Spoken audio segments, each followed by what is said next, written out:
येईल, अनेक नका पडू गबाळाची भरी, तिथे आहे थोरी नागवन. भावे तुळशी दळ पाणी जोडा हात, भावे तुळशी दळ पाणी जोडा हात, म्हणावे पतित वेळोवेळा, अनेक नका पडू गबाळाची भरी, तिथे आहे थोरी नागवन.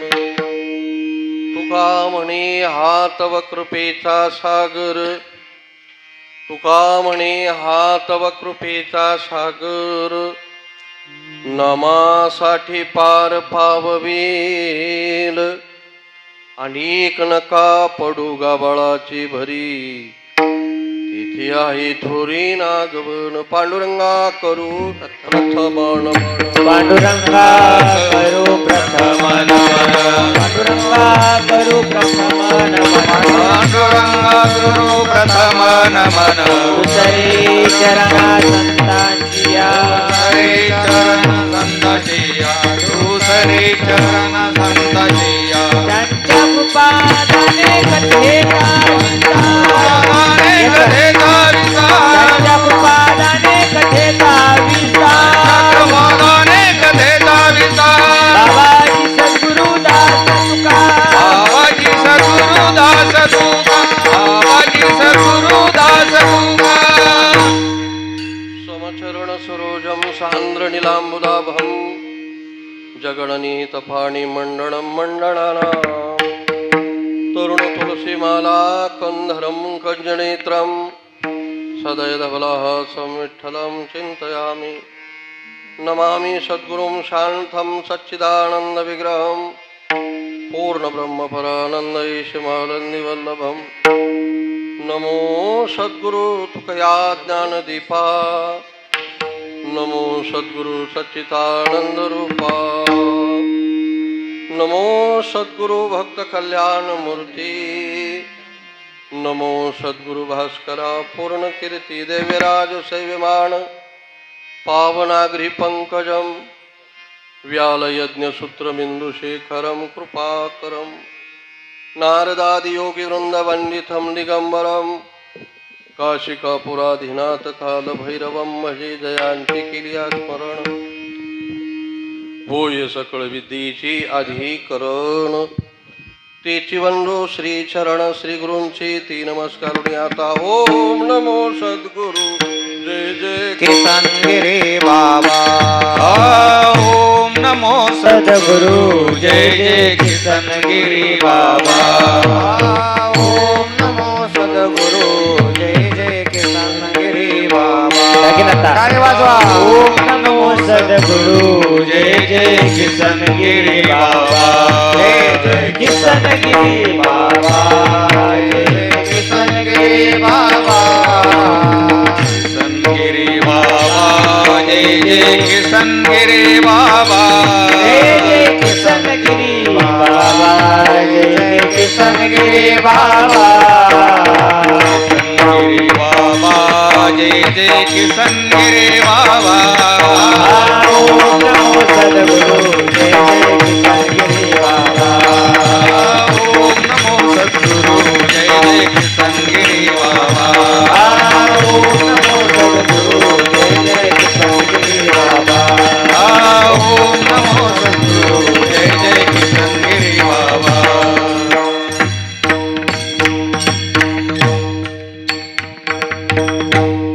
शबरी नाम कुलोत्पन्नं मारुतिर्नाम यस्य पिता, माता राईर्नाम यस्य, तन्नमामि किसनगिरीं. हरी हरी तुम्ही म्हणारी सकळ, तेने माया जाळ तुटईल, अनेक नका पडू गबाळाची भरी, तिथे आहे थोरी नागवन. प्रस्तुत स्थळी प्राप्त प्रसंगी कीर्तनरूपी सेवेसाठी निवडलेला अभंग देहुनिवासी श्री संत जगद्गुरु तुकाराम महाराज यांचा 4 चरणाचा अभंग आहे. या अभंगातून जगद्गुरु तुकोबराय आपल्याला भगवंताचं नामस्मरण करा आणि सर्वांनी करा. सकळ अशा प्रकारचं मनुष्य जन्माला जो आला त्यांनी हरी हरी अशा प्रकारचं चिंतन करावं. काय होईल त्यानं?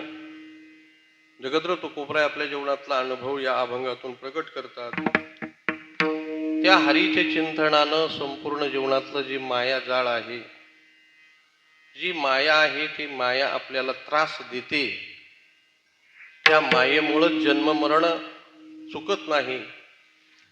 आणि या जन्ममृत्यू संसारातून या मायाजाळातून सुटायचं असेल तर जगद्गुरु तुकोबराय आपल्याला उपदेश करतात. हरी हरी तुम्ही म्हणारी सकळ तिनी माया जाळ तुटईर.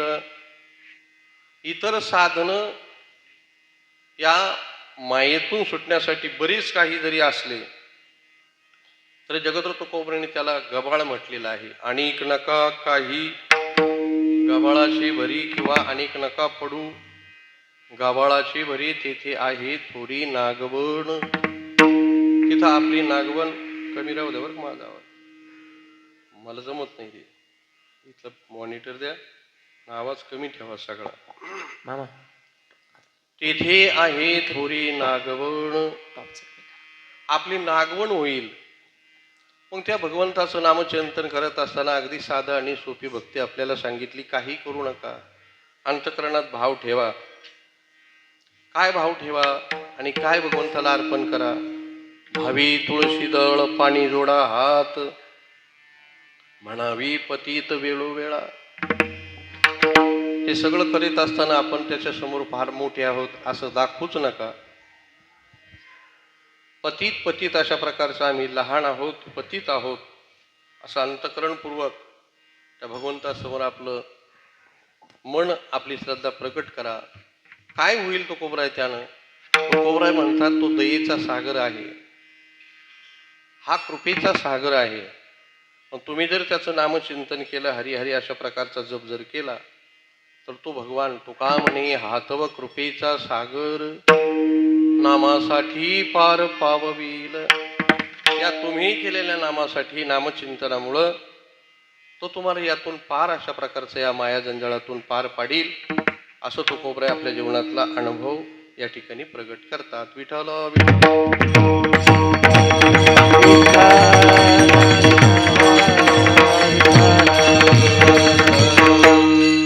अभंगाचा सरळ सरळ शब्दशः अर्थ आपल्या समोर ठेवलेला आहे.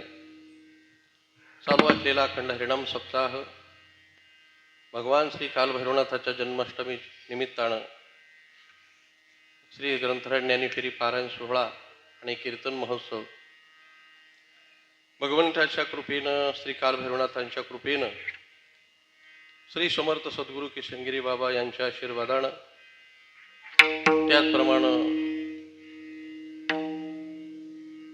पूजनीय ब्रह्मलीन भारतीजी महाराज यांच्याही आशीर्वादानं, त्याचप्रमाणे वैकुंठ श्री नाशिकेत महाराज पुरेकर अण्णा यांच्याही आशीर्वादानं,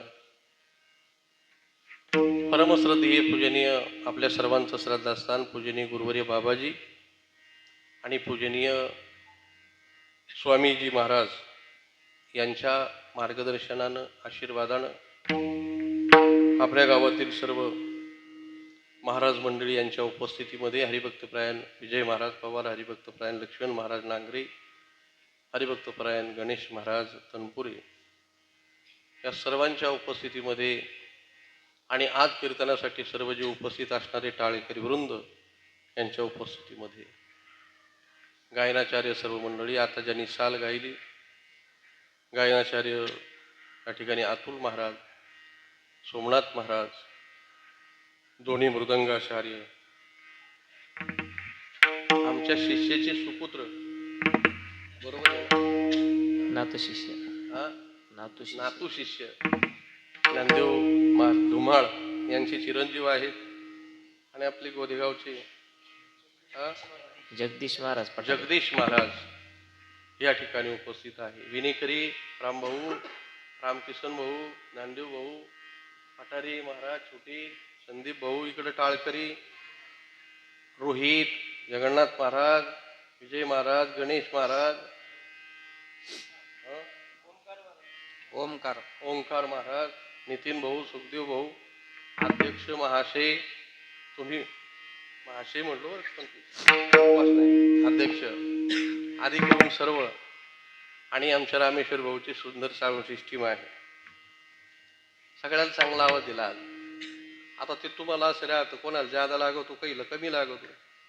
तुम्हाला आवाज येतो ना पण माझा, हा मग बस एवढा आला तरी बरोबर. आरबळून टाकायचं काम, मीच आरबळलेलो आहे आवाजाला, त्याच्यामुळं आरबळायचं काही काम नाही. श्रीहरी चॅनल आध्यात्मिक अशा प्रकारचं असणारे आमचे असणारे सोमनाथ भाऊ, सर्वांनी कौतुक करावं सारखं असं जीवन आहे त्यांचं, आणि ते भाग्यवान आहे. आपल्याला कीर्तन ऐकायसाठी जावंच लागतं.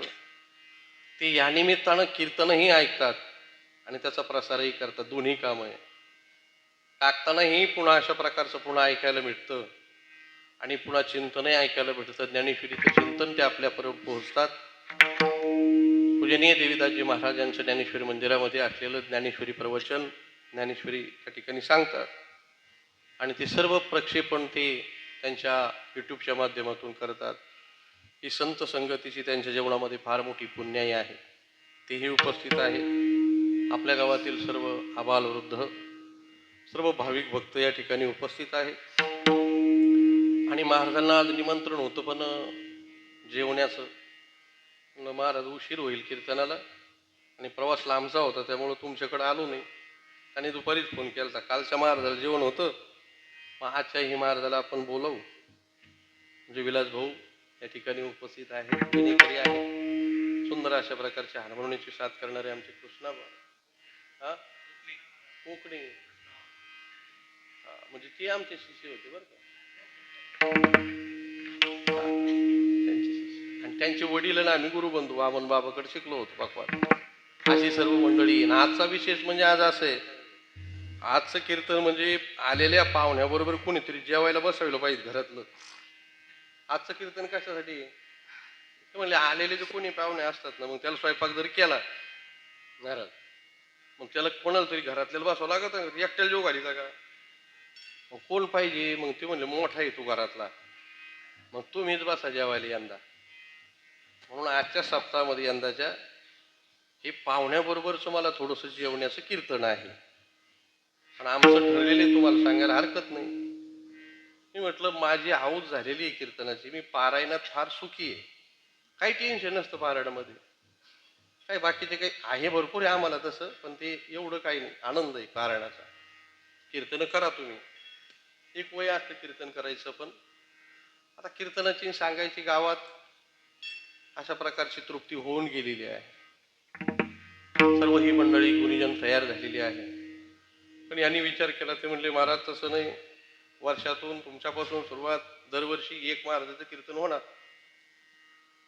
नियमाप्रमाणे वयाप्रमाणे पुढल्या वर्षी विजय महाराज, तिसऱ्या वर्षी लक्ष्मण महाराज, आणि चौथ्या वर्षी नंबर गणेश महाराज. आणि ते 4 झाले, जगलो वाचलो तर पुन्हा विठाला विठाला.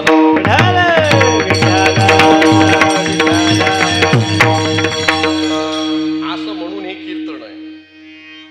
आजची सेवा माझ्याकडे प्राप्त झालेली आहे. आपलं हे दैवत अत्यंत पुरातन अशा प्रकारचं दैवत आहे.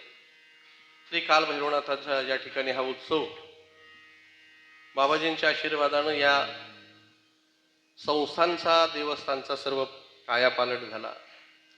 त्यांच्या आशीर्वादानं, त्यांच्या मनोगताप्रमाणे पहिला अशा प्रकारचं पहिलं इथं निर्मळपणा केला. काही जरी घर बांधायचं असेल, काही करायचं असेल, तर जागा निर्मळ करावी लागते, त्या जागेचं पूजन करावं लागतं. पहिलं निर्मळ काय केलं, आपल्या ज्या चुका होत होत्या पहिल्या दुरुस्त केल्या.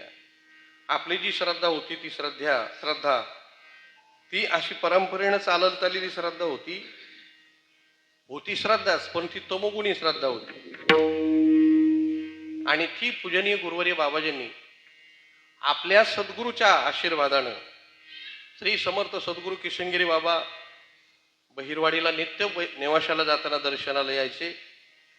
कुंडामध्ये स्नान कुणी नसताना, आणि मग अशा प्रकारचं दर्शन करून पुढील प्रवास करायचे. परंतु त्या काळात जत्रा होती. जत्राच्या वेळेस बाबा कधी येत नसत. का? कारण त्यांना इथलं हे जे वातावरण पूर्वीचं होतं पशुबळीचं, हे त्यांना पाहवत नव्हतं. ते काही बोलत नव्हते. अंतकरणात सुप्त इच्छा होती हे बंद झालं पाहिजे. पण त्यांनी स्वतः नको कोणाचं मन दुखवायला, श्रद्धेचं कोणाच्या, पण अंतकरणात तेवढी तीव्र इच्छा होती की हे बंद झालं पाहिजे. आपल्या शिष्यांना त्यांनी बोलावून दाखवलं होतं. गुरुवारी बाबाजी बरोबर बाबा बोलत असताना यात्रा जर जवळ आली तर बाबा सांगायचे, मोठे बाबा, भाऊ आता जत्रा जवळ आलेली भैरवाडीची, आपल्याला पिण्यासाठी पाणी भरून ठेवा. का बाबाजी? जत्रेत हे पाणी खराब होतं, लाल होतं पाणी. परवरीचं पाणी कशाला लाल होतं? लोक पशु हत्या करतात, ते तिथंच धुतात, त्याची सारी घाण येते. यात्रेच्या अगोदर पिण्यासाठी पाणी 8 दिवस पुरेल एवढं पाणी संस्थानला मोठे बाबा भरून ठेवायचे सांगायचे. आणि मग अशा प्रकारचं हा वातावरण निघून गेलं, मग पुन्हा प्रवरीचं पाणी भरायचे. ही तळमळ सद्गुरूची बाबांनी पाहिली आणि श्री गुरु बाबांनी आपल्या सर्वांना एकत्र घेऊन बहिरवाडीला ग्रामस्थांना, आणि पहिलं काम जर काय केलं असेल इथं निर्मळपणाचं, तर पहिली बहिरवाडीची पशु हत्या बाबांनी बंद केली. विठ्ठल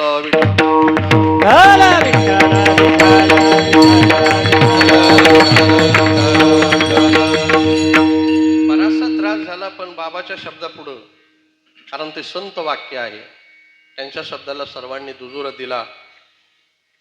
आणि मग अशा प्रकारचा आपला उत्सव खऱ्या अर्थानं सुरू झाला. पूर्वी होतच होता.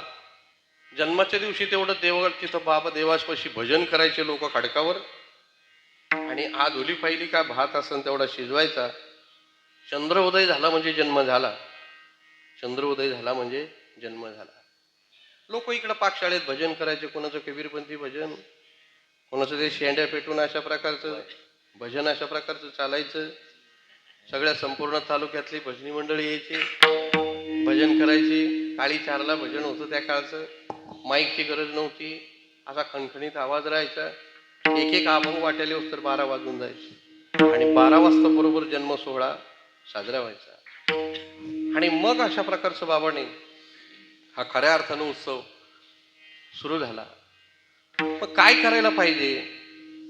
तिथं तर सर्व कुंडामध्ये अशा प्रकारचं ती मूर्त स्वयंभू आहे.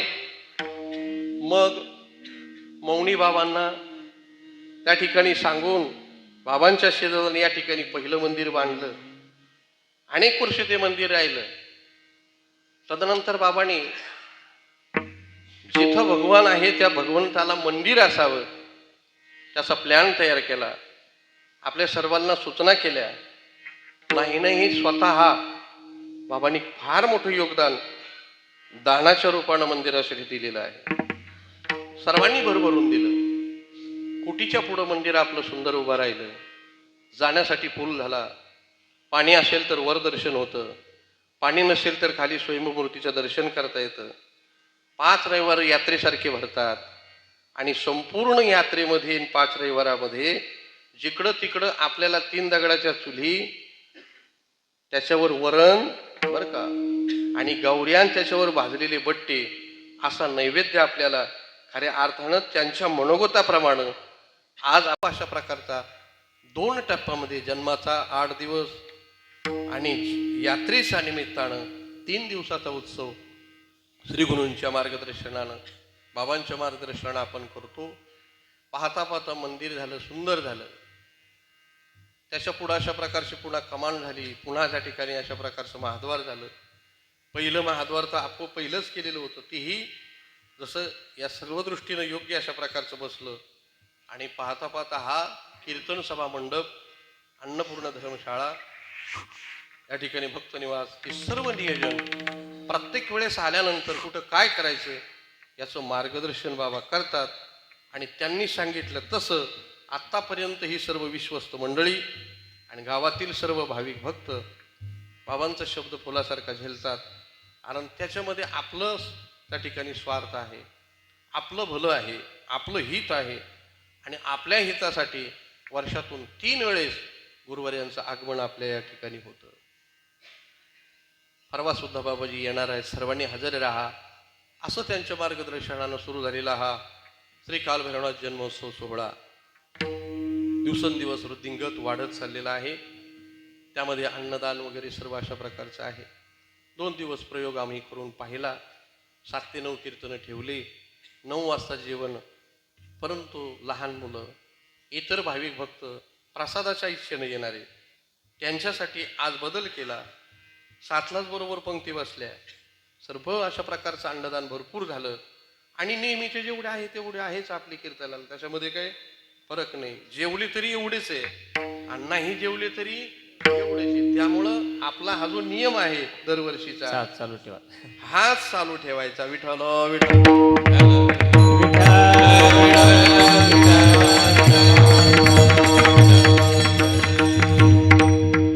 रोजच्या कीर्तनाच्या दृष्टिकोनातून कीर्तनाची वेळ आता संपलेली आहे. 8:45 झालेली आहे. घरचाच कीर्तन खा रे, 9:30. त्याच्यामुळे तुम्हाला काही त्रास देणार नाही, 9:30. नाही का. जगद्र तुकोबरा यांचा अभंग आहे आणि या अभंगातून जगद्र तुकोबरा अनुभव सांगतात. सगळे अनुभवाचेच अभंग असतात. काहीतरी अशा प्रकारचं लिहायचं आणि सांगायचं म्हणून नाही. त्याचा अनुभव घेतला, त्या भगवंताच्या नामचिंतनाचा अनुभव घेतला आणि अनुभव आल्यानंतर तो आपल्याला अभंगातून प्रगट केलेला आहे. अनुभव सगळ्यांकडे आहे, अनुभव कोणाकडे नाही. प्रत्येक मनुष्य मात्राकडे अनुभव आहे. अनुभवाशिवाय माणूस नाही. परंतु असं आहे, सुखाच्या बाबतीमध्ये आणि दुःखाच्या बाबतीमध्ये प्रत्येकाचा अनुभव भिन्न आहे. सगळे सुखाला सुख मानित नाही, सगळे दुःखाला दुःख सुद्धा मानित नाही. का? प्रत्येकाचं प्रारब्ध कमी अधिक असल्या कारणानं सुखाच्या विषयाला सर्व सुख मानित नाही, दुःखाच्या विषयाला सर्व दुःख मानित नाही. माऊली ज्ञानेश्वर महाराज त्याचं वर्णन करतात. जिथं आपल्याला जे दुःख दिसतं ज्या जीवाला भोगत असताना, पण ते दुःख त्याला सुखाचं वाटतं. आघविया जगा आगविया जगा विख, ते विख पिडिया पिओक. जगा जेथ गुळ देख, तेथ मरण तया. एखाद्या पशुच्या म्हणा जखमीमध्ये जर किडे पडले तर त्याला ते दुःख, आपल्याला वाटतं त्याला ते दुःख आहे, पण त्याला दुःख नाही, त्याचं ते खाद्य आहे, त्याचं ते खाद्य. मग काहीला दुःख जरी असलं त्याचं दुःख वाटत नाही, आणि काहीला सुख जरी आपल्याला वाटत असेल पण ती गोष्ट त्याला सुखाची नाही. कशी सुखाची नाही? साखर गोड आहे की नाही? साखर साखर सगळ्यांना आवडते, पण ज्याला डायबिटीस आहे त्याला साखर कशी आहे? साखरेचा अनुभव त्याचा कसा आहे? त्याच्याविषयी दुःखाचा आहे. आपल्याला जरी सुखाचा असला पण त्याला दुःखाचा आहे. विठ्ठल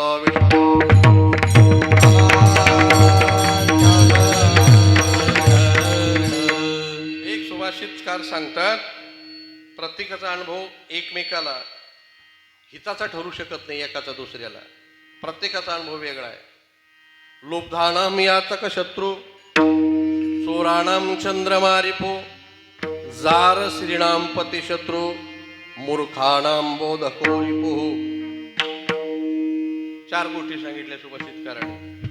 लोब्धानाम याचक शत्रू, याचक जर दारात आला पण देना जर लोभी असेल, लोभी म्हणजे त्याला सुटतच नाही, 1 पैसा सुद्धा द्यावा वाटत नाही, त्याला दारात आलेला माणूस याचक, त्याला काय वाटतो? तो शत्रू वाटतो. लोभलानाम याचक शत्रू. 1 रुपयासाठी माणसं किती पाठलाग करून द्या एखाद्याने या याचकानं, पण तरी 1 रुपया सोडीत. माऊलीने त्याचं वर्णन केलेलं आहे, पण ती वेगळ्या अर्थ नाही, थोडं घ्यायचं आपल्याला. एकोत्तरची आवाडी, जे जळती आगी घाली ती उडी, ते अनायासे आत्मगुडी सांडिती केवी. जुन्या काळात दृष्टांत सांगायचे. काही काही पंढरपूरला जातच नाही, पण पितृमंडळी त्याला आग्रह करतात, बाबा तुझा खर्ची जर नसेल तर तुझी खर्ची मी देतो, येण्याचं भाडं देतो, पण पंढरपूरला चाल. आता याच्याकडे काही कमी नाही, श्रीमंत आहे, खूप श्रीमंत आहे, पण तरी सुद्धा यावं असं वाटत नाही का. ते म्हणलं तिथं एवढी जाऊन उदा होईन, चहाला पैसे लागते, तिथं खोली घ्यावं लागेल, आमकं होईन, ते पैसे वाचावे म्हणून तो देवदेव सुद्धा करीत नाही. पण याला पंढरपूरला कसं तरी भगवंतानं त्याची परीक्षाच पाहिजे होती. मी कशासाठी सांगतो, याचक जर पाहिला लोभी माणसाने त्याला शत्रू वाटतो. पंढरपूरमध्ये गेला, चंद्रभागेचं स्नान केलं आणि स्नान केल्यानंतर तिथं सगळ्यात गर्दी जास्त राहते. ती टोपी असती वर पिसाऱ्याची, अंगारखा घातलेला असतो, हातामध्ये टाळ असतात 2, नाही का. आणि मग ते उपदेश अशा प्रकारचे करतात. कोणाला? आपल्या सर्वांना उपदेश करतात. गातो वासुदेव मी ठावे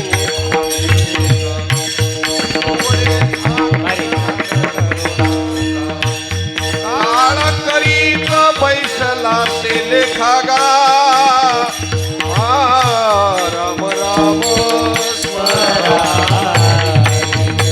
राम राम स्मरा.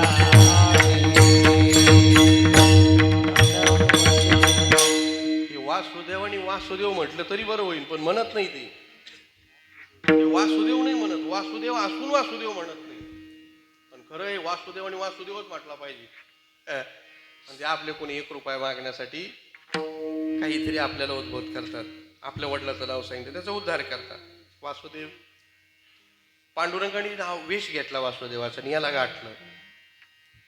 त्याला म्हणे 1 रुपया दे बाबा, तुझ्या वडिलाचा उद्धार करतो.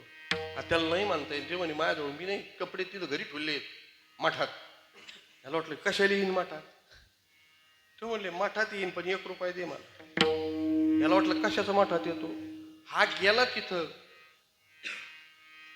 मठात जाण्याच्या बरोबर 5 मिनिटात वासुदेव हजर. 1 रुपया द्या. ते म्हणले 1 रुपया दिला असता पण सुट्टेच नाहीये. 1 रुपया दिला असता पण सुट्टेच नाहीये. आणि थोडेच पैसे आणलेले, तू जर आमच्या गावाला आला तर तुला 1 रुपया देऊ. आता तो पांडुरंग परमात्मा होता वासुदेवाच्या रूपाने. देण्याची इच्छाच नाही ना, पैसे होते. याला वाटलं कशाच येतो आपल्या गावाला. द्वादशी झाली, काला झाला, घरी आला आणि घरी आल्यानंतर रात्री अशा प्रकारचं जेवण केलं, निवांत झोपला आणि सकाळी उठल्याबरोबर 8 वाजता वासुदेव त्याच्या दारात आला. कधी? सकाळी 8 वाजताच वासुदेव दारात आला. तो म्हणला हा माझ्याच गाडीत बसला होता काय मागून पाठी मागून. देवाला काय गाडी लागते मला. कोण आपली परीक्षा पाहिजे काही कळत नाही याचं कसं रूप. ते म्हणले बाबा 1 रुपया दान करा, तुम्ही म्हणले होते ना. त्याचा आवाज ऐकला, त्यानं पत्ता विचारित आला, त्याची मंडळी बाहेर आली. ते म्हणले कोणतरी वासुदेव आला, तो 1 रुपया मागवतो. ते म्हणे कसा आहे, त्यानं सारं वर्णन सांगितलं. ते म्हणले 1 रुपयासाठी इथं आला काय ना बाबा.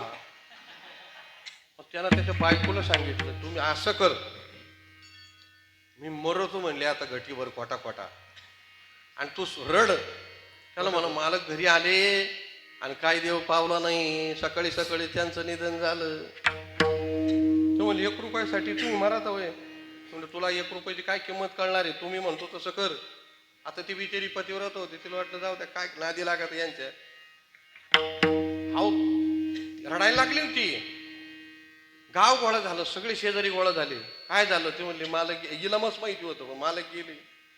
वासुदेव म्हणले 1 रुपयासाठी मरायला टाकलं वय. ते म्हणले मी तसं जातच नाही, आता मौतच करून जातो. थांबला ना मला अंत्यसंस्काराला तू. या लोकांबरोबर सुद्धा टाळ वाजित वाजित रामकृष्ण हरी जय जय रामकृष्ण हरी रामकृष्ण हरी जय जय राम. भजन सुद्धा कधी कोणतं करावं हे सुद्धा कळलं पाहिजे. भजनाला आपण जातो, शिवाजी आम्ही आहेत आता मौती म्हणलं की भजनी तयारच राहतात, जावंच लागत त्यांना, काही प्रश्नच नाही. पण तिथं सुद्धा समयोचित अशा प्रकारचे अभंग म्हणावे लागतात.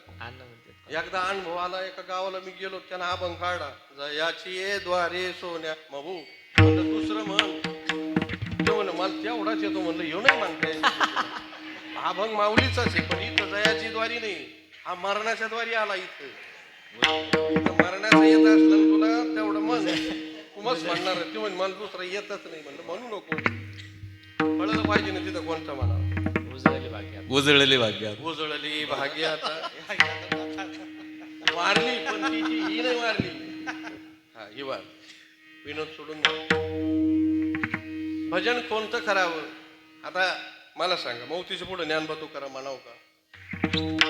जुन्या लोकांना काय म्हणतच होते ते ज्ञानबा. आता मौत ती ज्ञानबा तुकाराम काय संतची दिंडी हे का काय? त्याच्यासाठी रामकृष्ण आले. श्रीराम राम जय जय राम. श्रीराम जय राम जय जय राम. श्रीराम जय राम जय जय राम. श्रीराम जय राम जय जय राम. श्रीराम राम जय जय राम. श्रीराम जय राम जय जय राम. शांततेत जायचं. वारकऱ्यांनी भजन म्हणत चाललं. हे त्यांच्या मागे चालला. वासुदेव तिथे गेला. ते सगळं सोयीस्कर झालं. त्या ठिकाणी अशा प्रकारचं आता ते देव सुद्धा हादारला होत त्याच्या पुढं. तर म्हणले ज्ञानेंद्रने ते आपल्या नाकड आंघोळीची पाळी झाली आता. अहो ते चितेवर ठेवलं ना त्याला. लोकाला काय माहिती. लोकाला गेलं की लोकाला की हजर होतं. त्यांना काय नाही. ठीक आहे चांगलं होतं. वारी केली होती. भाग्यवान आहे. वारी करून आलं मरण आलं त्याला असं बोलणार आहे. तिथं गेला. सगळेजण आले. शेवटी वासुदेव म्हणले तिथं गाठ झाली ती बुवा मला भेटू द्या. त्याच्या जवळ गेला. ते लोकांनी फेडफडक्याने पाणी पिळून पिळून ते कस तरी झालेलं वास त्याचा. कोणाच्या अंगठ्याचा कसा वास कोणाच्या बोटाचा कसा वास तेवढा सहन केला बिचारीने. आणि त्याच्या जवळ गेला. त्याच्या कानाजवळ गेला. या स्वरातच बोलतच नाही तिथं. आणि तिथं जाऊन त्यानं सांगितलं भाऊ इथपर्यंत भाडं खर्चून मी आलो. भाडं नको देऊ. तो रुपया तुला सुटला. काय सांगितलं? तो रुपया तुला सुटला. आणि सुटला म्हणण्याबरोबर तो म्हणला हे फाकड्या उठला. विठाला विठाला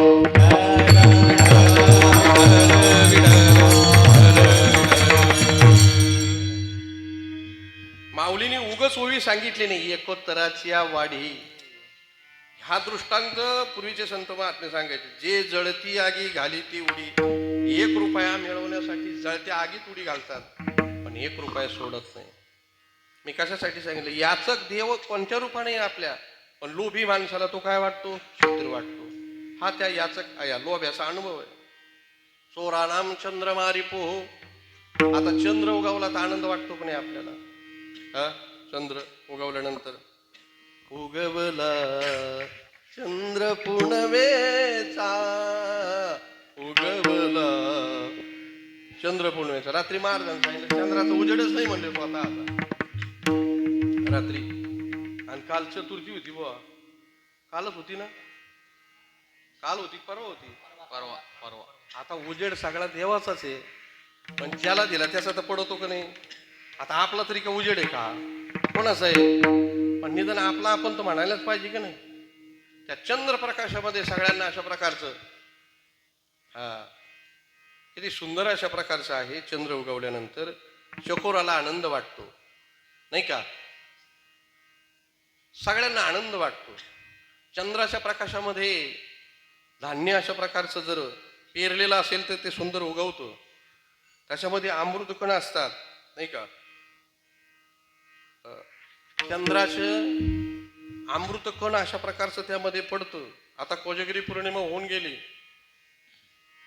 त्या ठिकाणी ते चंद्राचं चंद्रामृत पडल्यानंतर आपण ते दूध प्राशन करतो नाही का. त्याच्यात ते अमृत राहतं. कणामध्ये अमृत राहतं. सगळ्याला आनंद वाटतो चंद्राचा प्रकाश पडल्यानंतर. पण एकाला ना तो उगवला याच्या पोटात जाळ होत. कोणाचं. चंद्र देखुनी जळे पोटी कोल्हा जैसा. आणि ज्याला रात्री कापूस चोरायचा बुवा. आता चांदणं जर पडलं तर त्याला असं वाटतं काय उगवलं घ्या ना त्याने. अंधार जर असतात आपण कसं होत नाही. गोणी भरक होत नाही. 10 किलो होत नाही. आणला असता बा. हे काही इकडे येत नाही. गावात राहते त्यांचं लांब आहे. तिकडं पानगंगाची वड येते कापूस तिकडं नाही का? चंद्र या ठिकाणी अनुभव कसा आहे पहा. चोराणाम चंद्रमा रिपुः, त्याला चोरी करायची त्याला रिपू म्हणजे शत्रू वाटतो.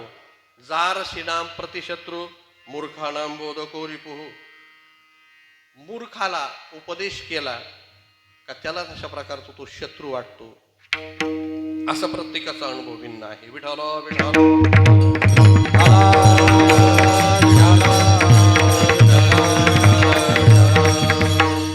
अजून 4 गोष्टी आपल्या समोर ठेवतो मी. ब्रह्मचारी, वानप्रस्थ, गृहस्थ आणि संन्यासी या 4ही वर्णाचे अनुभव एकमेकाला हितावह ठरत नाही. ब्रह्मचार्याचा अनुभव गृहस्थीला नाही चालत, गृहस्थीचा अनुभव संन्यासाला नाही चालत, आणि संन्यासाचा अनुभव वानप्रस्थाला चालत नाही. प्रत्येकाचा अनुभव भिन्न आहे. अजून 4 गोष्टी आपल्या समोर ठेवतो नाही का. 4 प्रकार केलेले आहेत माणसाचे. किती? एक पामर आहे, एक विषयी आहे, एक जिज्ञासू आहे आणि एक मुक्त आहे. आता या 4ही पामर, विषय, जिज्ञासू आणि मुक्त यांचे चौघाचे अनुभव वेगवेगळे. पामराचा विषय निघाला तर माऊली सांगतात पामर म्हणजे काय, त्याला काय आवडतं. पामराला त्याचं एकच राहतं, ऋण करा, ऋण काढ नाही का. सण करायचा पण ऋण काढून का होत नाही. आणि ते म्हणले फेडायचं, ते म्हणले कशाला फेडायचं. ऋणम कृत्वा घृतम पिवेत, ऋण काढायचं आणि गावरान तूप प्यायचं. आणि फेडायचं, ते म्हणले फेडायचंच नाही. शासनच म्हणलेलं आहे आता ते येईन ते आम्ही भरणार आहे म्हणून, फेडायचंच नाही. यावम जीवत सुखम जीवेत, ऋणम कृत्वा घृतम पिवेत. पामर म्हणतं, पामराचा विषय अशा प्रकारचा राहतो. अंगामनाशी रुचावे, हे तुलने कृत्या कृत्य नाटवे, जो करणे याची नावे भलतीची करी. याचा अनुभव विषयीचा अनुभव आहे. विषयी काय करतो, इथले विषय आणि इथं येऊन स्वर्गातले सुद्धा विषय आपल्याला मिळावे याच्यासाठी प्रयत्न करतात. म्हणती संसारी जन्मीजे यज्ञादिक कर्म कीजे, मग स्वर्ग सुख भोगीजे मनोहर. हा विषयीचा अनुभव आहे. चला जिज्ञासाचा अनुभव सांगितला. काही तो स्वामी भेटेल युगाहुनी वडील निमिषमानी. विठाला विठाला.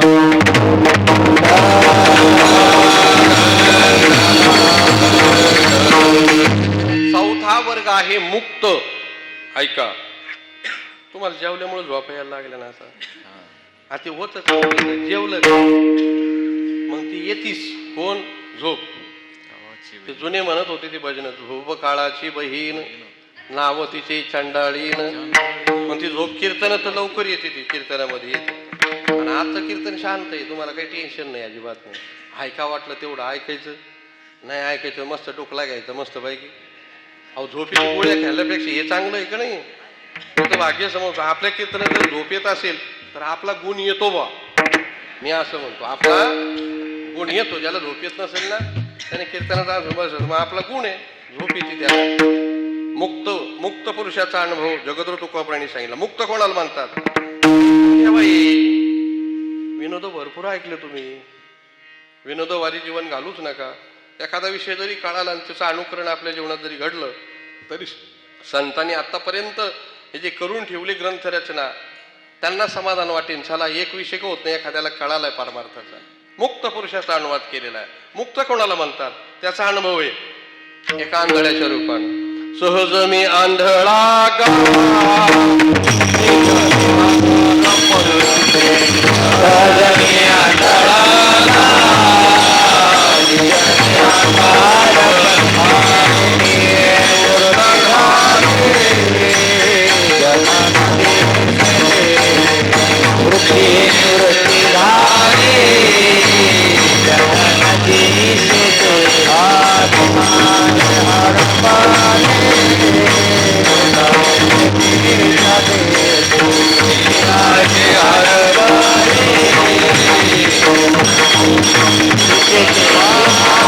Shame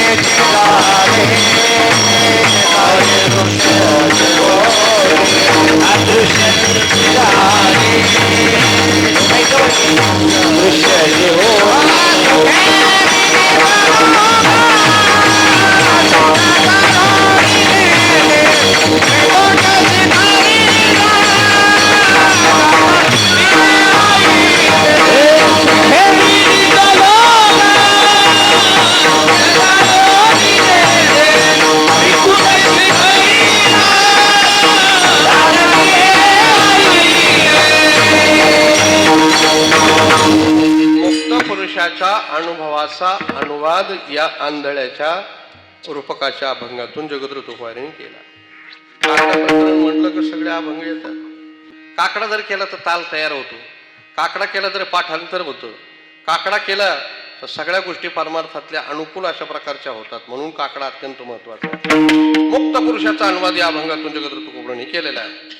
आता मला सांगा, हे सगळे अनुभव वेगवेगळे एकाचा अनुभव दुसऱ्याचा हिताचा ठरू शकत नाही, पण एकमेव अशा प्रकारचा संतांनी सांगितलेला अनुभव हा सगळ्यांच्या हिताचा आहे. सगळे प्रयत्न करतात. विद्यार्थ्याच्या हिताचा विचार गुरुजी करतात, मुलाच्या हिताचा विचार आई वडील करतात, सगळे करतात. पण सगळ्याच्या विचारानं सगळ्यांचं हित होईल असं काही सांगता येत नाही. एकमेव फक्त संत आहेत, त्यांनी सांगितलेला विचार आणि त्यांनी उपदेश केला, त्यातून आपल्या सर्वांचं हित अशा प्रकारचं होतं.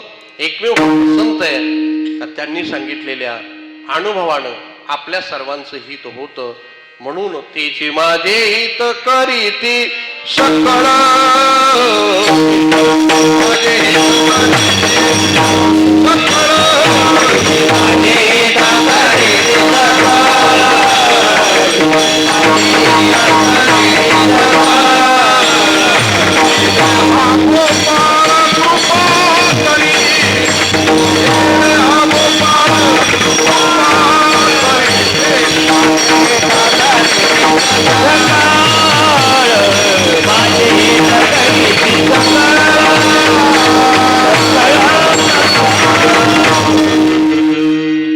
संतांनी आपल्याला अनुभव सांगितला आपला स्वतःचा, आणि संतांचा अनुभव सगळ्याच्या हिताचा आहे. आता सगळे प्रयत्न करतात, सगळ्यांचं हित सगळ्याच्या प्रयत्नानं होत नाही. बुवा पुढं कमी अधिक होत राहत नाही होत, कारण एक विषय सर्वांना आवडत नाही, सर्व विषय एकाला आवडत नाही, आणि सगळे विषय सगळ्याला आवडतील का?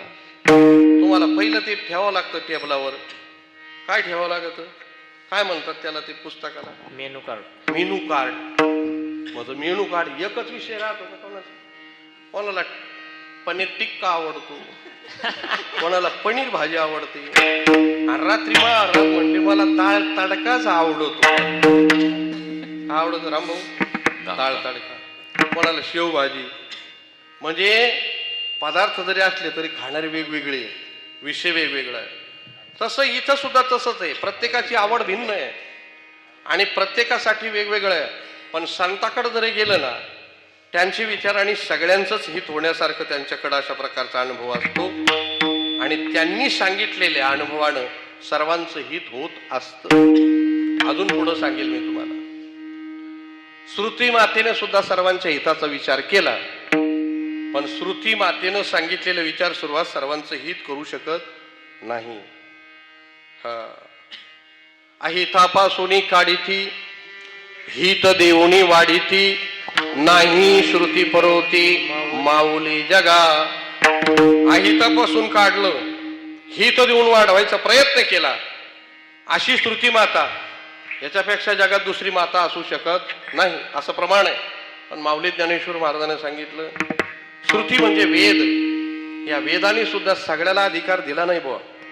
वेदाचा अभ्यास करायचा, घोकायचा अधिकार सगळ्याला आहे का? या आपल्याला नाही कळायचं. मोठ्यांचा विषय येतो, आपल्याला वेदच माहित नाही, आपल्याला येद लागत आहे झोपायची. आपल्याला काय माहितीये? वेद नाही माहिती, काय माहितीये? लागले भाऊ येद. आता कशाच्या तरी जो पुढे विषय असेल त्याची येद लागत राहते माणसाला, नाही का? येद लागते. वेद वेगळे. पण माऊलीनं सांगितलं, वेद संपन्न होय ठाई, परिकृपण व्हायचा आणू नाही, जो कानी लागला तीही वर्णाच्या.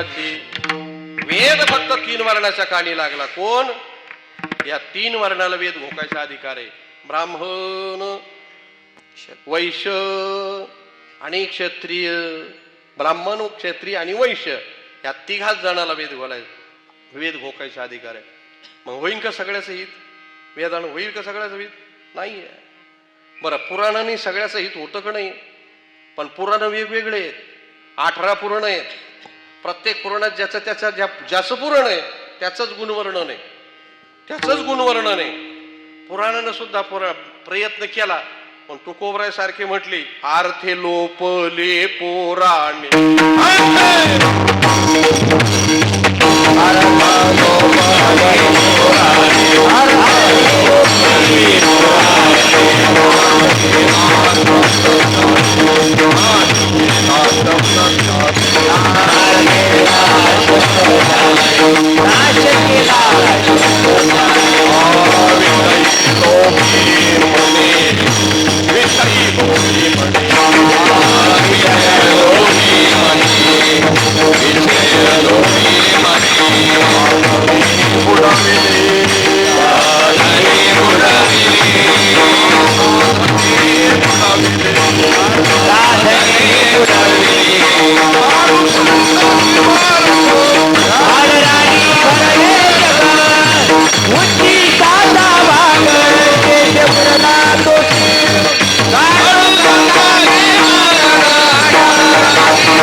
सगळ्यांनी आपला अनुभव सांगून सगळ्यांचं हित व्हावं यासाठी प्रयत्न केला, पण यातून निष्कर्ष असा निघतो सगळ्यांचं हित होऊ शकत नाही.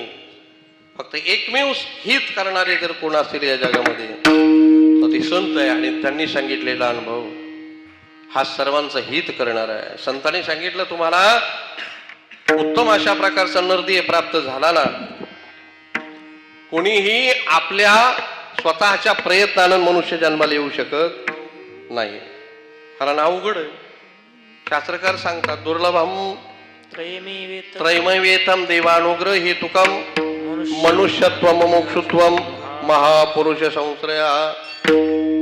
नाथमार्गाने सुद्धा सांगितलं दुर्लभो मानुष्य देहो देहिनाम क्षणमंगुरः तत्रापि दुर्लभम मन्ये वैकुंठ प्रिय दर्शनम. मेरुतुल्य पृथ्वी इधरा सुवर्ण. मेरुतुल्य पृथ्वी इधरा सुवर्ण. मेरुतुल्य पृथ्वी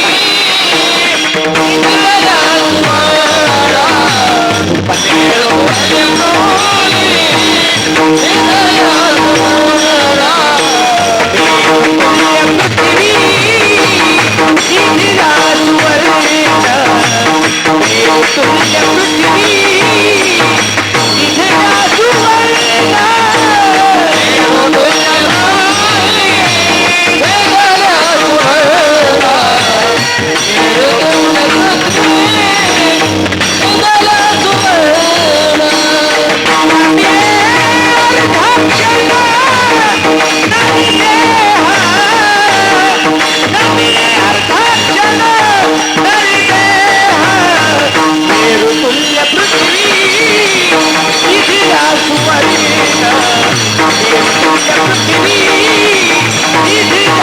मेरुतुल्य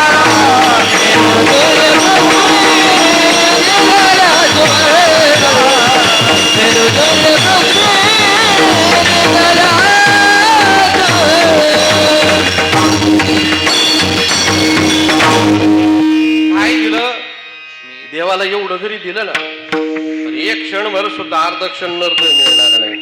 मेरू तुल्य पृथ्वी दिधलिया सुवर्ण न मिळे एक क्षण अर्धक्षण नरदेह. इतकं दुर्लभ आहे ना, आपल्याला मिळालाय. आपल्याला नरदेह दुर्लभ जाणा शतवर्षाची गणना. नरदेह दुर्लभ जाणार तुम्ही वासुदेव वासुदेव.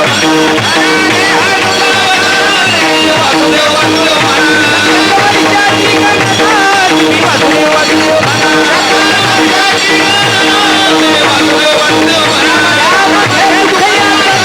तुम्ही वासुदेव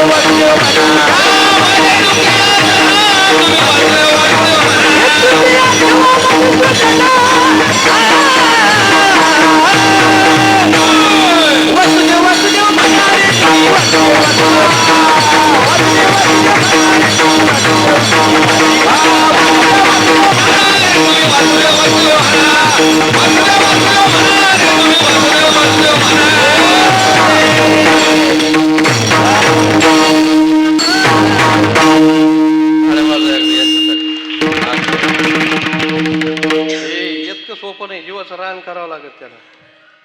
जीवाचं रान केल्याशिवाय प्रमाण येत नाही.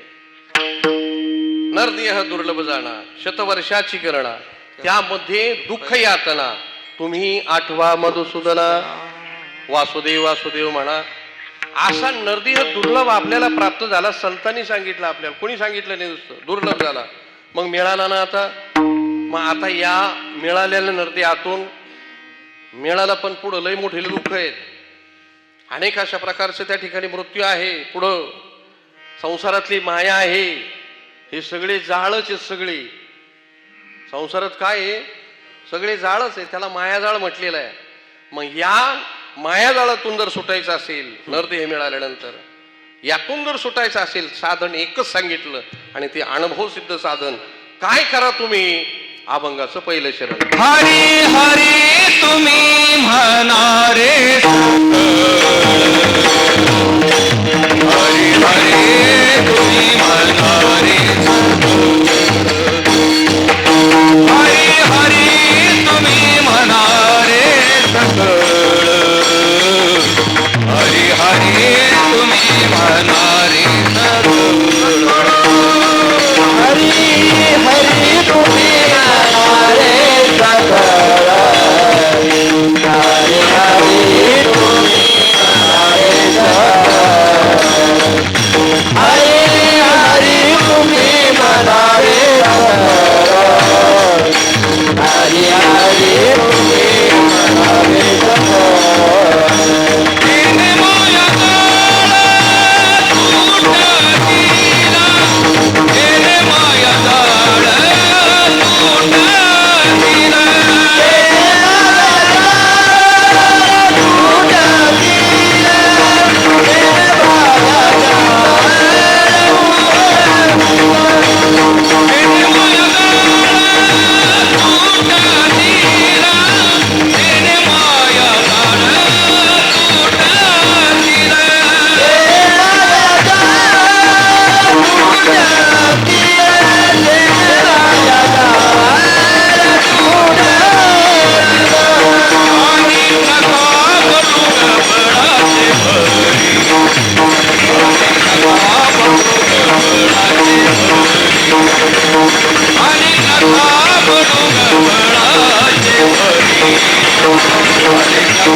सगळ्यांना एक साधन सांगितलं या मायाजाळातून तुटण्यासाठी, सुटण्यासाठी. काय करा?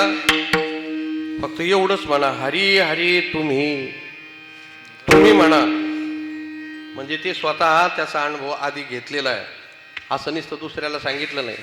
ते स्वतः नामाचे धारक होते. आम्ही नामाचे धारक नेनो प्रकार अनेक सर्व भावे एक विठ्ठलची प्रमाण.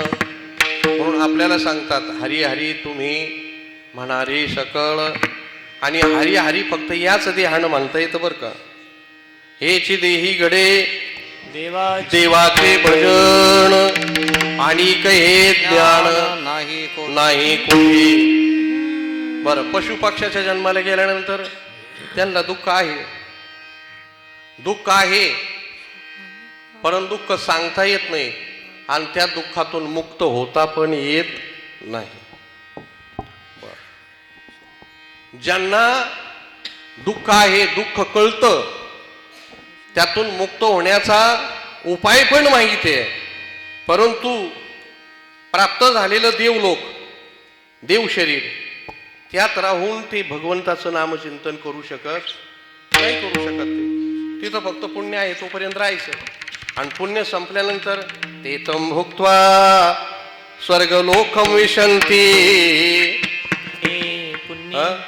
एतं भुक्तं स्वर्गलोकं विशालं तेतम भुक्त्वा स्वर्गलोकम विशालम किन्हि पुण्यम मर्त्यलोकम विशन्ति एवं त्रयी धर्म मनु प्रपन्ना गतागतम काम कामा लभन्ते. ऐका पुढं, मग या पुण्याची पावटी सरे. आता हे सगळं करायसाठी तुम्ही ज्ञानेश्वरी पारायणाला जर बसले, मग तुम्हाला या ओव्या म्हणल्यानंतर आनंद वाटेल. खरा आनंद कशात आहे? या ओव्यात आनंद आहे. कारण त्या ओव्या आपल्या जवळ निर्माण झालेल्या आहेत. आपल्या पंचकृषीमध्ये माऊली ज्ञानेश्वर महाराजांनी शके 1212 ते टीका केली ज्ञानेश्वरी. सचितानंद बाबा आदरे लेखको झाला. मी तर असं म्हणेल, आपलं भैरवनाथ स्थान ज्यावेळेस समुद्र मंथन झालं, समुद्र मंथनामध्ये जे सगळे 14 रत्न निघाले, कुणी काय घेतलं कुणी काय घेतलं, आणि अमृत वाटप व्हायचं, तर तो अमृताचा कलश दैत्यांनी पळवला. त्या दैत्यांच्या हातातून तो कलश घेण्यासाठी भगवान विष्णूला मोहिनी अवतार धारण करावा लागला. ते मोहिनीचं सुंदर रूप पाहिल्यानंतर तिनं सांगितलं तसं त्यांच्या हातामध्ये तो कलश दिला. तुम्हाला सर्वांना अमृत वाटप करते असं म्हणून सर्व एका बाजूला देव आणि एका बाजूला दैत्य बसवले. जिथं बसवले ते निवास आहे बरं का. जिथं बसवले ते निवास भूमी आहे. मोहिनीराज ते मधमेश्वर असं अंतर पहा तुम्ही. मोहिनीराज ते मंदेश्वर असं अंतर, आणि त्या ठिकाणी दैत्य आणि देव पंक्तीला बसले. देवाला अमृत अशा प्रकारचं वाटलं.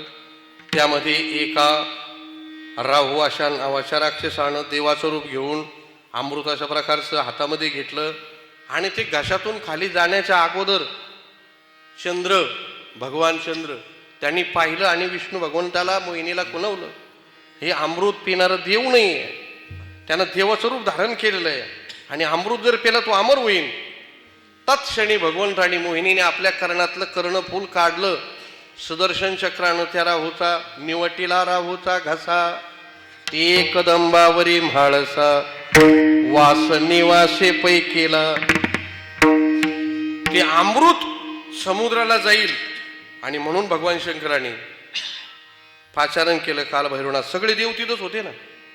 अमृत वाटपाच्या टायमाला स्वर्गातले सर्व देव, एकदेव नव्हतं, कारण सगळेच अमृतमान ठरायला होतेच ना. आणि मग हे आपल्याला मिळायलाच पाहिजे. स्वर्गात एकदेव थांबलेला नव्हता, सगळे कुठं आले होते. काय भूमी मोठी आहे महाराज, कधी विचार करा आपल्या भूमीचा. मग सगळे 33 कोटी नाही का देवनायक, अष्टकोटी भैरवरे, हे सगळे देवी देवता नेवाशाला होते. भगवान शंकराला सांगितलंय अमृत पडलंय, राहूचा शिरछेद झाला, पण ते कंठातून अमृत पुन्हा समुद्रात जाईन. एवढ्या अमृतासाठी पुन्हा आपण समुद्र मंथन केलंय, आणि हे पुन्हा जाऊ नये आडवा. भगवान घोड्यावर विराजमान झाले काल भैरवनाथ, आणि त्या अमृताच्या अगोदर इथपर्यंत अशा प्रकारचे हजर झाले.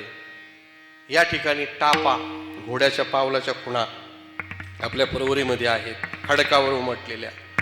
आणि तिथं येऊन त्यांनी त्रिशूळ अशा प्रकारचा टाकला. त्रिशूळ टाकला, त्याचा कुंड तयार झाला, आणि त्या कुंडामध्ये ती अमृत अशा प्रकारचं अडवलं. त्याला अमृतकुंड अशा प्रकारचं म्हणतात. अशी आख्यायिका ती आहे. आणि त्या अमृत वाटपानंतर सर्व देवी देवता जिथं जिथं स्थानं त्या ठिकाणी विराजमान झाल्या. जोगेश्वरी मातावरती, जोगेश्वरी आखाडा तिथं मंदिर आहे, तिथं स्थापन झाल्या. लहाना भैरवा तिथं विसावा केला म्हणून तिथं विसावा तिथं आहे. पाचपीरला एक गणपती बाप्पा आहेत, तीही तिथं थांबले. जाता जाता ज्यांनी जिथं जिथं त्यांना ती जागा आवडली त्या देवी देवतांना, त्यांनी आपल्या या पंचकृषीमध्ये वास्तव्य केलेलं आहे. विठ्ठल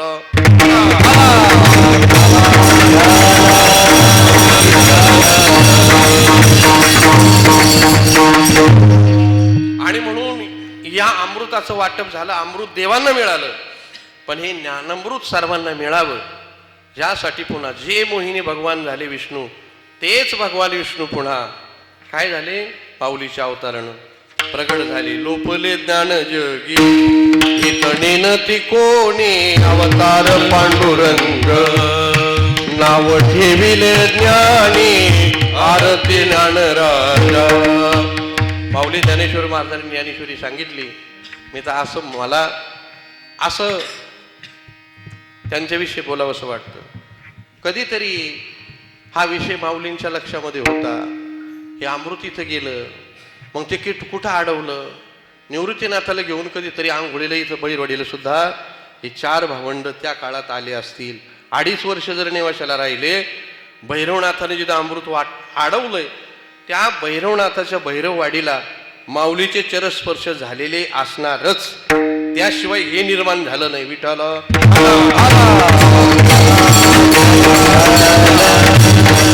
म्हणून माऊलीची ओवी मी सांगत होतो तुम्हाला. काय मग या पुण्याची पाऊटी सरे, सभेचे इंद्रपणाची ओटी उतरे, येऊ लागती माघारे मृत्यूलोका. स्वर्गातल्या देवाला दुःखातून सुटण्याचा उपाय माहिती आहे, परंतु त्यांना दुःखातून सुटता येत नाही आणि मायेतूनही सुटता येत नाही. देव मायेत आहे, देव सुद्धा मायेत गुंतलेले आहे. मायाच आहे तिथं सगळे. विषय भोग असेल म्हणजे मायाच आहे सगळं, तिथं मायाच आहे बर का. आणि म्हणून ते सुद्धा अपेक्षा करतात. कशाची अपेक्षा करतात? ही अपेक्षा करतात स्वर्गीची अमर इच्छितात मृत्यूलोकी व्हावा जन्मामा य लोकीचा देह इह लोकीचा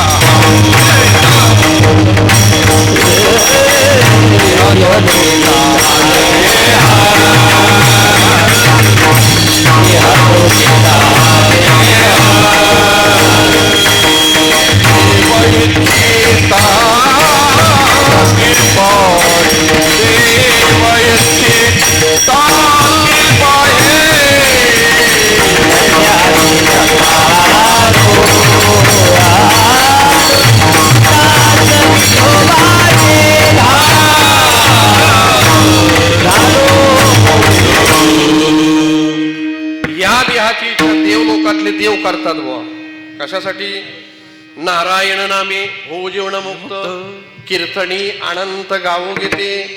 आता देवाला सुद्धा हे वाटत असेल ते म्हणजे आम्हाला काय टाळवाजीत येत नाही बुवा. तिथं नुसतं बसून खुर्चीवर बसले का आणि मग त्या ठिकाणी काय करतात?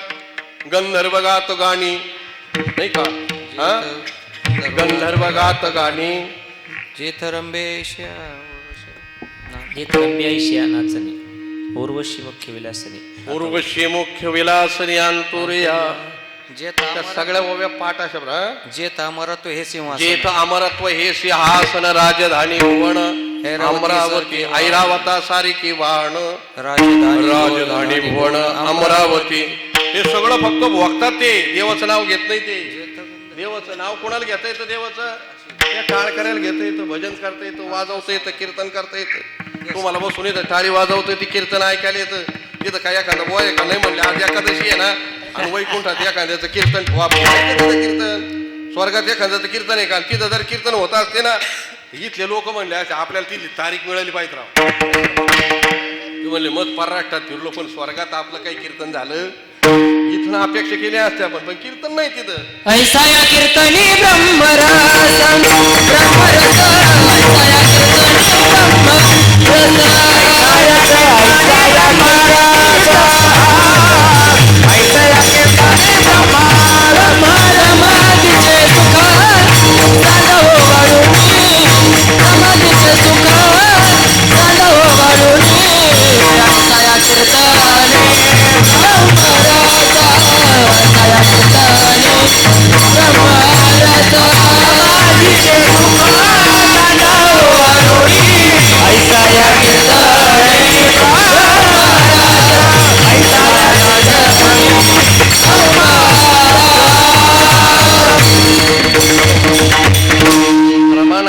स्वर्गीचे अमर तिथं कीर्तनकार नाही. आणि कीर्तनकार जरी समजा कीर्तनकार तिथं कशाला जाते? जे कीर्तन करतात ते कुठं जाणार आहे? वैकुंठाला जाणार आहे. स्वर्गात जातच नाही ना. तेव्हा इंद्राला माहिती कीर्तनकार इकडे येतच नाही आणि तिथं सुद्धा कीर्तनकार नसावेत बहुतेक वैकुंठाला सुद्धा. म्हणून पांडुरंगाला त्या वैकुंठाधिपती भगवंताला सुद्धा ज्या सुखा कारणे देव वेडावला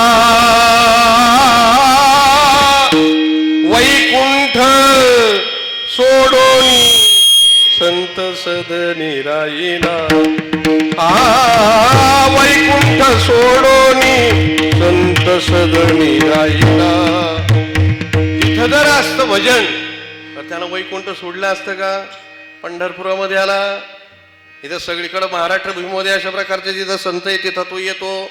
मग याचा अर्थ असा आहे, तिथं मनुष्य जन्माला आल्यानंतर भगवंताची प्राप्ती, भगवंताचं नामचिंतन करता येतं, कुणालाच करता येत नाही. भगवंताचं नामचिंतन करा सागर तुकोबराय करतात. हरी हरी तुम्ही म्हणारी सकळ. कारण 84 लक्ष योनी आहेत, त्यामध्ये 83,99,999 ह्या भोग योनी आहेत. आणि भोग हा प्रारब्धानं भेटत असतो. प्रारब्धाचे 2 अंकुर आहे. प्रारब्धाचे 2 अंकुर आहे.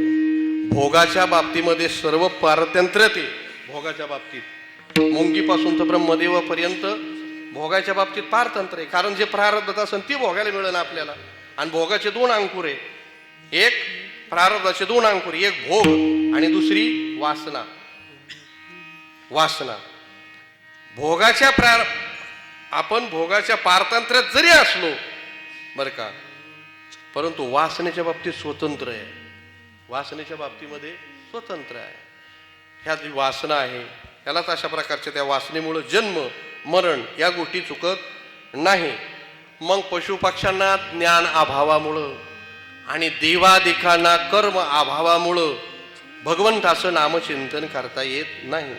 फक्त कोणाला करता येतं? मग आपल्याला सगळी सामुग्री दिली देवानं भजन करण्यासाठी.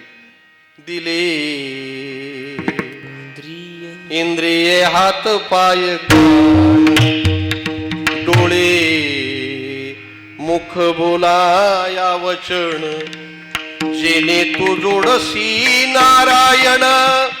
नासी जीवापणा भवरोग दिले इंद्रिय हात पाय कान. शुक्र गुरुजी फार सुंदर म्हणायचे, नर जन्माला आला ना तुम्ही, नर जन्माला नर तनु से आया बाबा, मुख कमल तो अच्छा है, राम भजन क्यों ना करे, नरक कुंड में डूबता डूबता डूबता है. राम भजो तुम, राम भजो तुम, राम भजो तुम, राम भजो तुम, भवजल पार करे, भवजल पार करे. किती सोपं आहे राम. तुमचं नावच त्यासाठी ठेवलं आहे वडिलांनी. निधन रामो रामो, एखाद्याचं कृष्णा कृष्णा कृष्णा कशा करता ठेवलंय? जेणेकरून तुमच्या मुखामध्ये ते नाव यावं. पण ते नाव देतो सोपडून आपण त्या या बाटलीला, या मनुष्यरूपी बाटलीला टोपणं बसतो. टोपणं काय बसवले आपण? टोपणं बसवले. मग कोणी काका झाला, कोणी भाऊ झाला, कोणी दादा झाला, कोणी काय झालं, कोणी नावं कोणी घेत. याचा उद्दिष्ट एकच आहे का नाव भगवंताचं यावं. हे सगळं आपल्याला ऐश्वर्य भगवंतानं दिलं आणि म्हणून आपलं कर्तव्य आहे त्याचं चिंतन करावं. काय होतं या हरिहरी चिंतनानं? महाराज माऊली ज्ञानेश्वर महाराजांनी हरिपाठामध्ये सगळं हेच चिंतन केलेलं आहे. हेच सगळं चिंतन केलं. आता कीर्तन आहे ना, कीर्तन करता करता काय होतं? कीर्तन चांग होय अंग हरी रूप, होय अंग हरी रूप. संत महात्म्याला हरी स्वतः ते नामचिंतन करून हृदयामध्ये साठवल्यामुळं भरला घन दाट हरी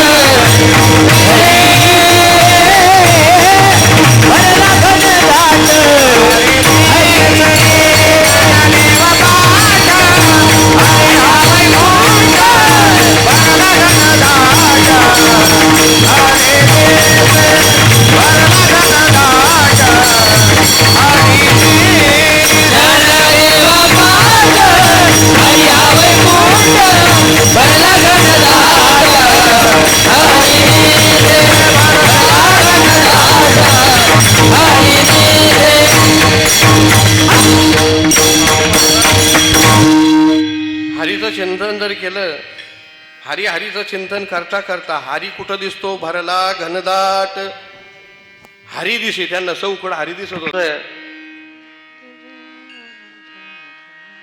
आत्मतत्वी याच्यात पण हरी दिसला पाहिजे. हरी दिसे जनिवणी आत्मतत्वी. ज्ञानदेव गोडी संगती सज्जन. ज्ञानदेवा गोडी संगती सज्जनी. हरी दिसे जनिवणी आत्मतत्व. तुकोबारांनी का सांगितलं? हरी हरी तुम्ही म्हणारे सकळ. माऊली ज्ञानेश्वर महाराज संपूर्ण हरिपाठामध्ये आणि नाथबाबांनी हरिपाठामध्ये हरीशिवाय दुसरं वर्णनच केलं नाही. बरी हा हरी हरी मंत्र कोणाचा आहे हो? हरी हरी मंत्र. हरी हरी हरी मंत्र हरी हरी हरी मंत्र हा शिवाचा. म्हणती जेवाचा तया मोक्ष. बर हरिपाठ केला तर काय होईल? अहो देह पवित्र होतो ना. पवित्राची होय देहाचा. पवित्राची होय देहाचा. पवित्राची होय देहाचा. पवित्राची होय देहाचा.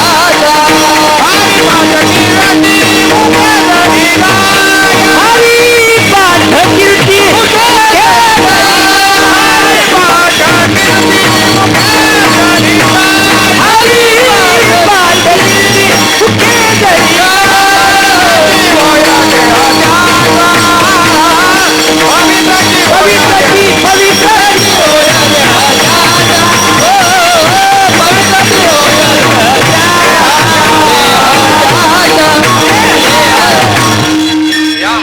नामात एवढं सामर्थ्य आहे.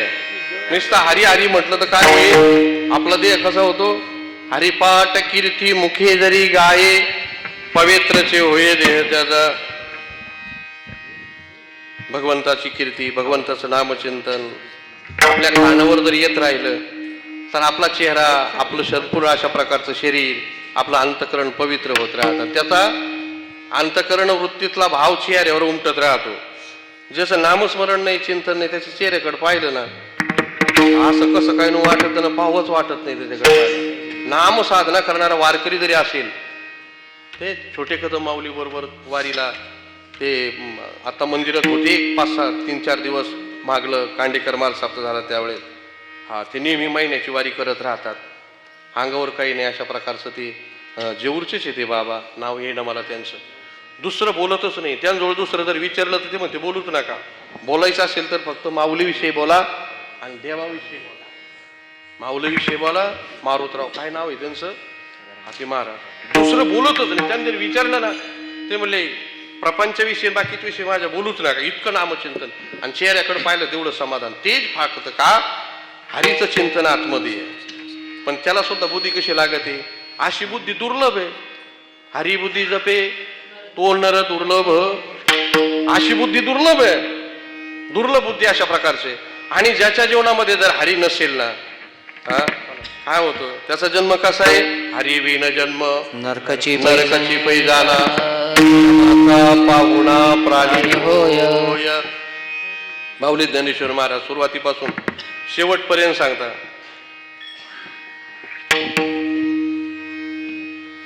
हे सर्व हरी हरी हरी अशा प्रकारचं चिंतन जर केलं सर्व सुख गोडी सर्व शास्त्र निवरी कामा अर्धगडी राहू नको. तीर्थवृत्ती भाव धरी रे करुणा शांती दया पाहुणा शांती दया पाहुणा तीर्थवृत्ती भाव धरी रे करुणा शांती दया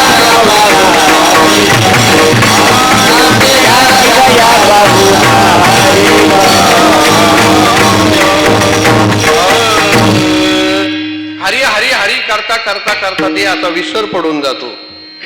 देहाचा भान राहत नाही. आता काला मला करायचं नाही पण विषय समोर आला. त्या गवळणी डोक्यावर दुडीवरी दुडी गवळणी साथे निघाल्या. गवळण गोरस म्हणून विसरल्या नाही का? कशामुळं? हरी अंतकरणामध्ये कोणी एक भुलली नारी विकिता गोरस काय म्हणायला लागली? घ्या म्हणे हरी. हा हरी जर अंतकरणामध्ये एवढा अशा प्रकारचा नामचिंतनानं साठवला तर मग मात्र काय होतं? तिने माया जाळ तुटईल. माया जाळ या मायेचं उदाहरण 9:15 वाजले त्याच्यामुळं आता माहीत तुम्हाला पाडीत नाही मी. थोडक्यात एवढ्या चरणाचाच भावार्थ सांगेन. बाकीचे चरण सुटणार आणि आपली लायकी नाही एवढी चरण सांगण्याची सोडण्याची. अभंग फक्त घेतलाय, अभंग सोडवण्याच्या भानगडीत महाराजांनी पडू नये. तुम्ही म्हणतात तू अभंग सोडू नको, तू पहिलं कंबर सोड. आता बराच टाइम झालेला आहे असं म्हणतील तुम्ही. कंबर ऐका, 7व्या अध्यायामध्ये मायेचं वर्णन केलेलं आहे. इतर साधनानं किती जरी प्रयत्न केला तर या मायेतून आपल्याला सुटता येत नाही. कारण जीव बुद्धी अल्पज्ञ आहे, त्याला कर्म अकर्म नाही का यथोचित अशा प्रकारच्या जीवनामध्ये काय करावं याचं ज्ञान नाही. मूळचा असणारा परब्रह्माचा अंश मायेच्या अंगीकार केल्यामुळं तो या ठिकाणी मायातीत अशा प्रकारचा झाला. आणि त्यामुळं मायेतून सुटण्यासाठी त्यानं किती जरी प्रयत्न केला तरी तो मायेतून सुटू शकत नाही, सहज सुटू शकत नाही. तुम्हाला एक उदाहरण सांगतो. सहज कुणी या मायेतून बाहेर पडू शकत नाही. रात्रीची वेळ 10-11 वाजता एक जण घराच्या बाहेर निघला आणि घरातून थोडंसं बाहेर आला बहिर्दिशेला लघवीला जाण्यासाठी. काही माणसाचा त्याला आवाज आला आणि आवाज आल्यानंतर तो तिथपर्यंत गेला. काही 4-5 जण अशा प्रकारची 7-8-10 जण. रात्री 11 वाजली होती तरी पण त्यांचा डाव चालू होता. 52 अध्याय ग्रंथ, 52 अध्यायाचा ग्रंथ अशा प्रकारचा खेळत होते बिचारे. हाती तर जाऊन उभा राहिला. ते म्हणजे आता झोप तर मोड झाली आणि मग पाठीमागं जाऊन उभा राहिला. अंधार पडलेला, पाठीमागं जाऊन उभा राहिला. पाठीमागून उभा राहिला पण ते कसं काय कोणा फोन केला होता कोणाला माहिती. तेवढेच बिगर सायरनची गाडी आली आणि गाडी आल्याबरोबर जे खेळणारे असते त्यांना माहिती राहतं. त्यांनी ते पत्ते टाकून दिले, पैसे तसेच पळून गेले, उड्या मारून काट्यातून निघून गेले. आता हा त्याच्यातला गडी नव्हताच, हा त्याच्यातला नव्हता. तो तिथंच उभा राहिला. पाहत उभा राहिला तसा त्याने आले याला धरलं. धरल्यानंतर ते म्हणले साहेब माझं ऐका, मी काय सांगतो ते ऐका. ते म्हणले काय सांगतो तू? मारू नका म्हणले मला. पण काय सांग, काय सांगतो तुला? ते म्हणले 11 वाजता मी सहज मला लघवी लागली, बहिर्दिशेला अशा प्रकारचा बाहेर आलो. योगायोगानं मी बाहेर आलो आणि त्या ठिकाणी योगायोगानं आवाज येत होता म्हणून योगायोगानं मी इथं उभा राहिलो. तुमची योगायोगानं गाडी आली, ते गेले पळून आणि योगायोगानं मी तुमच्या ताब्यात पडलो. मी याच्यातला काही खेळगडी नाही, तेव्हा मला तुम्ही सोडून द्या. आता ते म्हणले हे सगळं जरी योगायोगानं घडलं असलं तरी तुला योगायोगानं सुखासुखी सोडणार सोडतील का होती? सोडतील का ते त्याला? नाही. तसंच आपण योगायोगानं जरी इथं आलो असेल माये इथं मृत्यू लोकात पण सहजासहजी सुटू शकत नाही.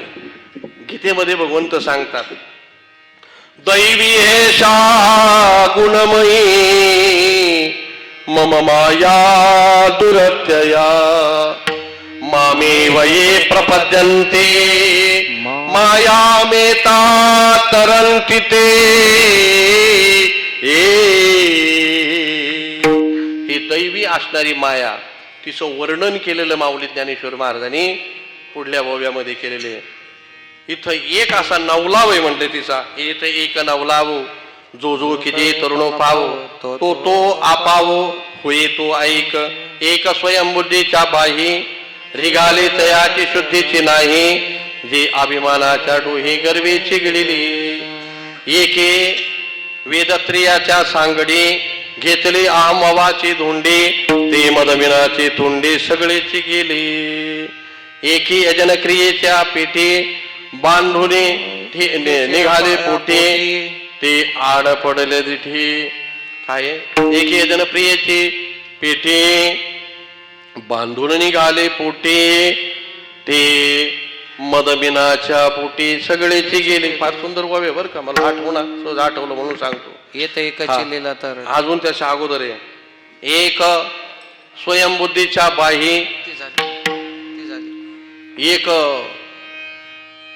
मुक्ती लागावयाची आशा केला कर्मबाहूचा भरवसा ते पडले निषिधा विधी निषेधाच्या पारस वागुर करांडी मुर्गी मुंगी मेरू ओलांडी. मुर्गी झाली बा मुंगी मेरू ओलांडी परी मायेची पहिलं थडी न देखती जीव.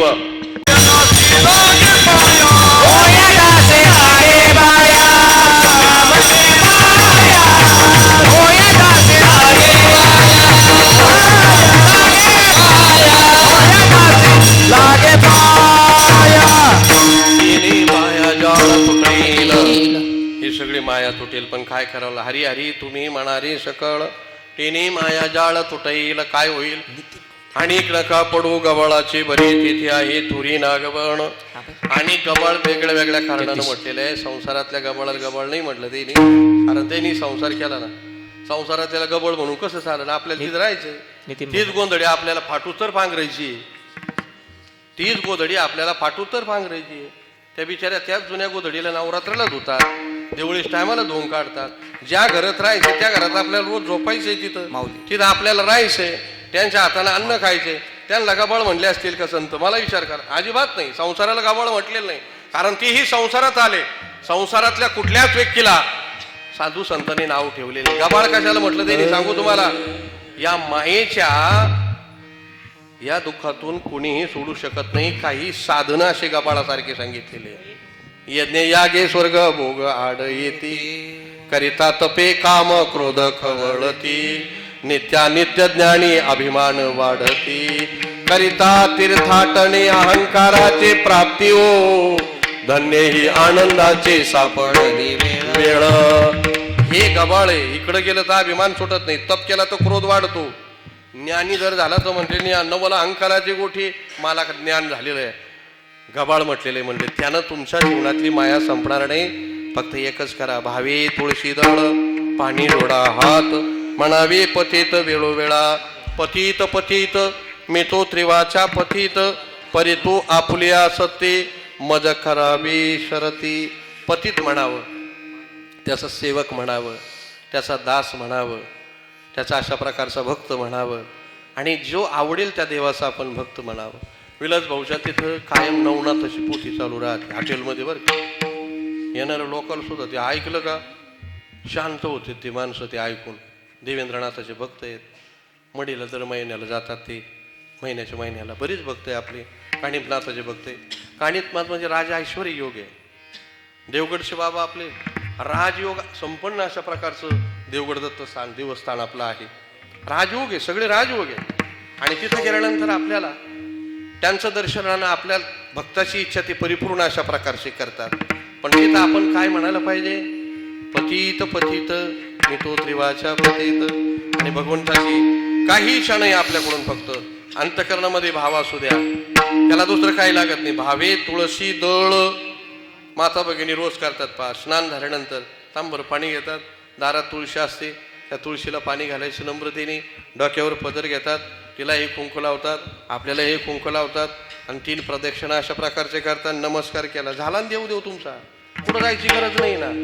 हा, तुळशीची पूजा केली, आपल्या पतीच्या असणाऱ्या आज्ञेमध्ये राहिलं, बस झालं. पतीच्या माता अनुसरुणी पतिव्रता अनायासे आत्महिता भेटीची गा. माऊलीने सांगितलं कुठंच जायची गरज नाही तुला, हे सगळं इथंच आहे.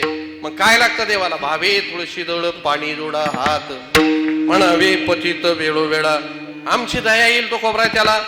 ते म्हणले दया नाही, तो कृपेचा सागर आहे. शेवटचं चरण तुका म्हणे आतव कृपेचा सागर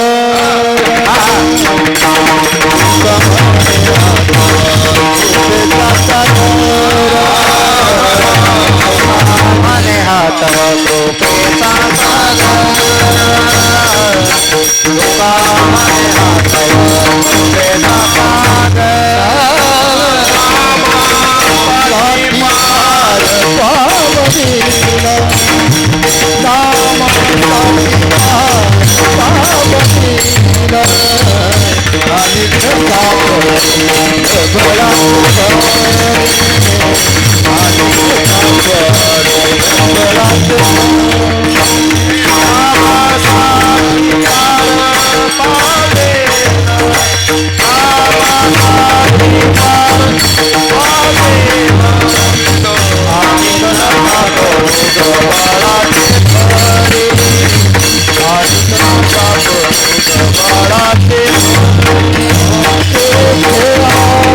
Oh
भैरवनाथांच्या चरणी समर्पित करून, बाबांच्या चरणी, सद्गुरूंच्या चरणी समर्पित करून सेवेस विराम द्यायचा. न्यूनती पुरती अधिकते शरती करून घ्यावी तुमते विनमित असे. पायाच्या प्रसादी काही बोललं विनोदी, मज क्षमा करणे संती नोही अंगभूत व्यक्ती.